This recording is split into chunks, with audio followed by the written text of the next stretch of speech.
un auto-shiatsu spécial maternité avec un ballon, parce que souvent on a un ballon mais on ne sait pas trop quoi en faire. Alors, première position, vous allez vous mettre à quatre pattes. On peut se mettre un quatre pattes relevé, comme ceci, on fait un gros câlin au ballon. Pourquoi le quatre pattes c'est top? Parce que ça évite d'appuyer sur le plancher pelvien tout le poids du bébé. Là au contraire, on est bien relevé. Ça va laisser pendre un peu le ventre pour que le bébé puisse bouger plus facilement si jamais il est en siège ou si on est avant l'accouchement pour que sa colonne elle aille bien vers le bas. Et puis, ça permet d'étirer et de reposer un petit peu les épaules.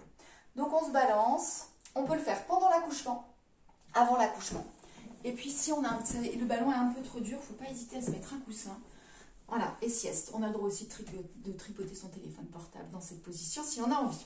L'autre position, c'est que vous vous mettez sur vos talons, ça c'est top pour accoucher. Même chose, vous mettez comme ceci, vous faites des balancements. Il y a votre partenaire qui va pouvoir venir vous travailler le sacrum avec des points, avec le dos, ça fait un bien, vraiment beaucoup de bien pendant la contraction. Et puis vous pouvez aussi venir étirer. Voilà, ça a l'air tout bête, mais souvent on a des contractions ici qui empêchent le bébé de descendre.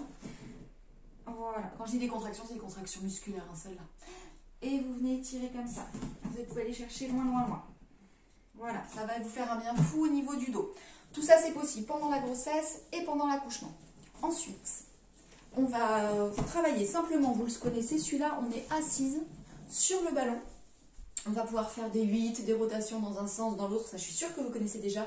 Rajouter un petit peu de rotation des bras, toujours pour détendre ici au niveau des trapèzes, dans un sens, dans l'autre. Si jamais vous allaitez ou vous donnez le biberon après l'accouchement, vous pourrez tout à fait, avec un bon coussin, revenir sur votre ballon et vous balancer et garder, si vous êtes avec une seule main, garder ces étirements pour détendre toujours les trapèzes. Et en mode repos, avec les jambes surélevées, ça permet de détendre les ligaments, on va quand même bouger un petit peu aussi. Ça, on peut le faire aussi pendant l'accouchement si on est un petit peu fatigué, même avec la péridurale. Si vous ne sentez plus vos jambes, c'est votre partenaire qui va venir les bouger. Dernière chose qu'on peut faire, avec un ballon, il nous faut un mur aussi. On va se mettre debout, superposition pour se masser le dos contre le mur et vous bougez d'un côté et de l'autre, les jambes un petit peu pliées, vous allez voir, ça masse tout le dos. C'est bien pour votre partenaire aussi, histoire qu'il se repose un petit peu entre deux contractions. Vous pouvez, si vous avez les cuisseaux qui vont avec, descendre un petit peu comme ça pour masser l'ensemble de la colonne. Tout ce que je vous montre là, vous pouvez le faire bien sûr quand vous êtes enceinte, mais aussi après. Entraînez-vous bien avec le ballon, profitez bien et bon accouchement.